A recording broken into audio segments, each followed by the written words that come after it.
Hi, welcome to another video. This is Mr. Chow from EnglishTution.org. Now, in today's video, we are going to talk about some factors that are affecting, the performance for some of my students. So, I think I classify these are non-academic factors, and you see what I mean. So, we have the general category that upon reflection, many of these factors fall under self-management. And specifically, we have four of these factors, right? First of all, we have sleep management, concentration management, time management, and then we have health management. And I think stay tuned to the end of this video. I will try to share a couple of stories, and hopefully that will, help to motivate the students, right, to do better for themselves and to enhance their own performance. So let's take a look at each of these factors one at a time. Now, when it comes to sleep management, some students are unable to sleep at night for various reasons. And when they come for my lessons, sometimes this is quite obvious because they're dozing off during lessons, having trouble trying to stay awake. They're not bad students, they're good students. In fact, some of them even voluntarily offered to just go to the toilet to wash their faces, and they were trying and struggling, in fact, right, to stay awake, just to be able to pay attention during the lessons. And for example, some students worry about their tests, about their unfinished homework. The Sec4 students worry about the O levels. They worry about their portfolio, right? That they will need if they are going to apply for the EAE, early admission program. So all these reasons, right? Whatever is stressing them, it may be affecting their sleep. Well, this is a reason that I've experienced with some of my students as well. Some of them, stay up late to play games, chat with friends, and watch videos at night, right? But I'm not there to catch them, so hopefully the parents can help to support the tutors in this way, right? By making sure that they are sleeping, sleeping early, right, and getting adequate amount of sleep, and get ready for the next day. But the next factor is concentration management, right? I noticed that a lot of my students, they were not mindful when performing their work. Now, obviously, when under supervision, they kind of don't have a choice, right? So when I'm around, they will do the working, they will perform the steps. But after they step out of my house, right, and they go back home and go back to school and they do their homework, then they adopt their old attitude, right? They adopt their old approach, and they just quickly want to finish off the homework so that they can move on to other things like playing games, right? So in effect, they are not mindful when performing the work, and sometimes I see this happening during their school tests and exams as well, because I get to review their papers and I can tell, right, that they do not have the full concentration when they're performing their work. And when I think about it, I think this has a little bit to do with their maturity, right? And I think it's a little bit childish to only be doing good work when you're under supervision, right? And as students grow older, especially the Sec 3, Sec 4s, right, they should learn to become more independent and be able to do their best, it's not 100%, 99% of the time, okay, even, right, when nobody is looking over their shoulder, all right? Some of them tend to daydream, or they get easily distracted, and then they find the excuse and say, "Oh, I'm just very tired today." Well, every one of us can use that as an excuse, right? Imagine growing into adulthood, and the boss gives you a piece of work, right? And then you do very poor work due to lack of concentration, and then finally you explain to your boss, say, give some excuses. I'm tired, yesterday this happened, that happened, I'm busy with that, busy with this. That should not be the case, right? Even if you're tired, you can still have that discipline, right? And have that mental strength, right, to concentrate and finish your work. Then you can go and rest, right? That should be the way. If you find that you cannot concentrate fully at all, then why bother to start the work in the first place, right? Take a break, maybe do the work on another day, right? This is again about self-management. So you have to be able to do these things on your own. Some students are curious about their surroundings instead of focusing on the self. Now, these are the students who, who like to play off the energy of others, right? So, they like to look at what others people are doing, right? They like to look at what their classmates are doing, what their classmates are writing. Are they copying notes? If they're not going to do it. If they copy notes, what are they writing, right? So they should be focusing on their own learning. And from my experience, these students usually, improve very slowly, right? Because they're not focused on their own learning, and they're just trying to focus on other people instead, right? And sometimes they're just even making a lot of noise, right? Talking a little, but mostly just saying nonsense, right? So some of them are just simply too playful. And I think, sharing from experience, a lot of these students, they actually outgrow this phase, right? This, especially the boys, right?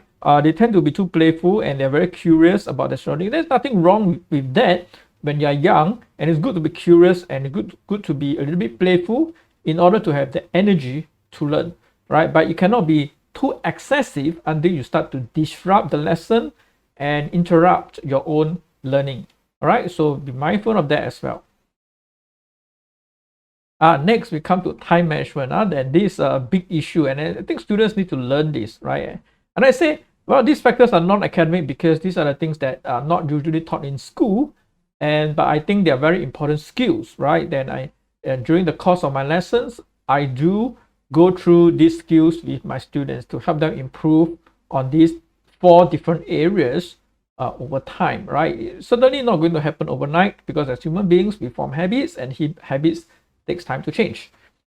Some students, they just get too engrossed in an activity and they lost track of time. Well, you can think about it this way, right? And some students, they're not bad students, right? They are working on an essay, working on a comprehension, but they get so engrossed that they exceeded the time allocation, and end up they cannot complete the exercise. And this can happen in school as well, during an important exam as well, and it all comes down to time management. So you really have to be mindful about the time and really be tracking the time as you do your work. All right. And some of my students have punctuality issues, right? And you just have poor time management in general, right? And do not know how much time to spend on exercise, how much time to spend on homework, on revision, on gaming, on sports, etc., right? So just in general, due to having this poor awareness of time, leads to poor time management. And sometimes they need a lot of reminders, okay? But the good news is, by the time they form good time management habits, they're able to do all these things and get their life and their homework and their results in order, right? And the problem seldom comes back, okay? That's the good news. Next, health management is another big part, and I feel this is an important factor that affects the performance of the child, right? Some students I meet are just too lazy to exercise, and I ask them, how much time do you spend on exercising each week? They say, 0 time. No, it's okay, we have PE, right? And PE doesn't count, right? PE is the time in school, and sometimes PE lessons are a bit too short, and nowadays PE lessons have theory, and sometimes the lessons are cancelled due to foul weather and so on and so forth. It's not a regular routine, right? It's something that is forced upon you, right? But what about the exercise sessions that you enforce upon yourself, right? In other words, when do you go out of your house by yourself to exercise? And when I say exercise, doesn't mean have to be intense exercise. You can go out and play basketball, right? You can go out and play a bit of street soccer, right? Or even just go out for a leisure walk is still better than nothing, because exercise can help to relieve a lot of stress, right? It can help you to boost your energy, right? So it's very good, really a good idea, right, to be exercising on a regular basis. And more and more, I'm seeing this as more of a problem. Some of my students just look so scrawny, so thin. Okay, it looks like the wind blow, they're going to fly away. But they're not eating enough, right? And they're not getting enough exercise. They're not eating enough. What does that mean? They are not having enough energy to cope with the demands that the school places on them. All right, so how are they going to perform well in their exams, right, if they can't even fully concentrate in class? Okay, so well, I don't know, some students are just like not only too lazy to exercise but also too lazy to eat. Okay, it asks them to eat. They're very fussy eaters, picky eaters, and they're just too lazy to have a proper meal. Just skip meals. It's not just skip breakfast, right? Just grab a small meal during recess, and that lasts them for the entire day. And if you can think about it, the nutrition is not enough, right, to last them for the entire day. The number of calories is not enough, right? So sit down and spend a little time. I think it's worth it, right, to learn how to plan and manage the meals, right, for the whole day. Okay, to make sure that they're eating enough. All right, and on the flip side, some students are eating too much, and I've taught students like that, right? They are overweight, and overweight students, they tend to get tired very easily, right? Their problem staying awake, they end up dozing off in class, right? And some of them, like, even after they doze off, I have problems trying to wake them up. That's how serious it is.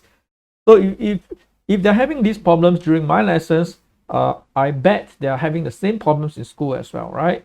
So then they have to go on a diet. They have to start exercising. They have to cut down, right, in order to boost their energy, so that they can maintain their concentration during the lessons. Okay. So ideally, students should be, physically strong, right, and then have not only physically, right, the mental attitude should also be strong, right, to also have the mental strength and be very driven, right, to achieve their own academic goals, right. It cannot be downward spiral all the way, right? And all these four self-management factors that I've just discussed about, right? Maybe parents or students who are watching this video can use it as a form of reflection and think about which areas that I'm not doing well enough in, right? Should I eat better? Should I sleep better? Should I exercise more? Okay, and so on. And then, when you feel strong, not only physically and mentally, okay, and that's when you feel like you can chiong, chiong, right? Be very driven, right? Okay, and your C6, right, will be a thing of the past, right? You will not just be getting a C6, right? You can overcome those problems because now you have the energy, right? You'll be aiming for B, and so those of you with potential, right, maybe aim for A.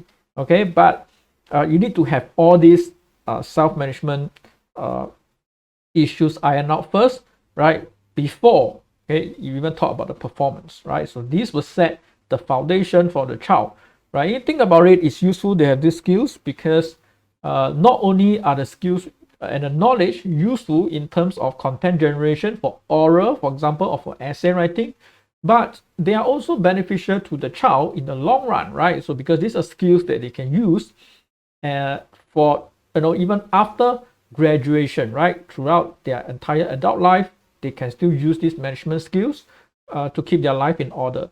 And I 100% intend to impart these skills to all my students so that they don't just come and learn to do well in exams, right? And I want to prepare them in advance for what is to come beyond school, right? So that's what is the ultimate goal that we are looking at.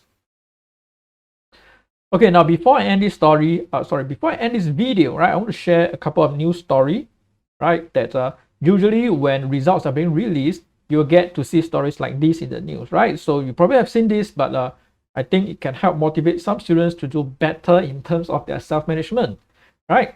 And look at these headlines, right? He persevered until the end, until graduate, dies after 5-year battle with rare bone cancer. Now, just for information, bone cancer is a very, in fact, any type of cancer is a terrible, terrible form of disease, right? And well, here are the highlights of the story, right? And this boy, he continued being active in sports and he played basketball regularly. What does that say about him, right? He says that he doesn't give up. He's a fighter, right? He has bone cancer and yet he goes out regularly to play basketball, right? And continue being active in sports, right? And what about those who are having such a comfortable life, right? Are you the one? Okay. And then you find an excuse not to exercise. Well, this boy had bone cancer and he still managed to find time to exercise.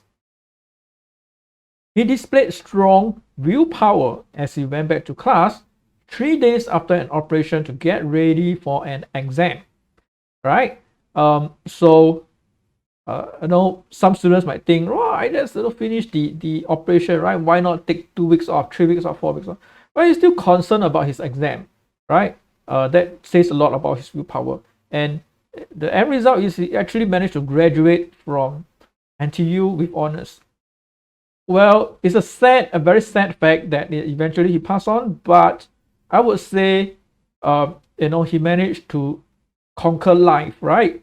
In his own way, right? But cancer, you have no control over cancer, but he focused on the things that he have control over, right? With regards to his exercise, he have control over that. With regards to his work, his studies, he have control over that, and he managed to graduate from NTU, right? With honors, no less. Okay, so I think this is a very notable story. And let's look at a couple more story. N-level results, right? Student inspired to do well by brother battling cancer. So this student was not the one inflicted with cancer. The brother was the one who was battling cancer, right? But he was inspired by the brother, right? And eventually, he managed to pass his N-levels and he was admitted to IT to pursue higher NITEC in electronics engineering, right? You can imagine that when somebody is inflicted with cancer, it not only affects the victim, but it also affects the family members around them. I can imagine how hard it is for this older brother, because he has to juggle between schoolwork and the additional demands of the family as well, right? And he still managed to get through his N-levels and got into higher NITEC, right? And in the progress, achieve a few A's, right? As if it's nothing, right? But I think it's a big deal, right? To be able to do that under very trying circumstances, okay? And he also received numerous academic and leadership awards along the way, okay? And he graduated his N-levels as one of the top 16 performers in his cohort, right? So he was given a set of very trying circumstances and he still managed to have all these achievements, right? Why do you think that's the case? That's something to think about. Okay, and finally, I have one more story from not with N-levels, not with O-levels, right? Student missed school for a year because of cancer, but graduates with classmates, right? Again, something to do with cancer. In the end, he got 2 A's out of 6 subjects. Again, a very big deal considering what he had gone through. He wanted to pursue, his mom was an accountant according to the news story, so he wanted to pursue something in accountancy. So he was admitted to accountancy and finance program in Temasek Polytechnic through the EAE program. All right, that's great news. He managed to got into a course that he wanted despite having to fight cancer. All right, and I think the general trend for all the news stories, and hopefully you notice that, is to always try to be positive, right, and learn to live life and learn to live, right, with no regrets. And hopefully we can learn, all of us can learn something from these boys, right? So having illness, having especially trying circumstances, and they still manage to stay positive, and they go all out. And I think one thing that probably these students already realize for themselves, right, that life itself can be very fragile, and if you're not out there giving 100% of your best, right, you may end up having to live with regrets, right, in future, right? You may start thinking to yourself, why did I not work hard when I was younger, right? And then I find myself, as an adult in such a difficult situation, and I'm unhappy for whatever reason, right? So while you're young, you have the time, you have youth, time is on your side, right? And you have all these, positive things happening in your life, right? Most of my students come from rather well-off families, right? And so materially, they are all provided for, right? So they have a pretty comfortable life.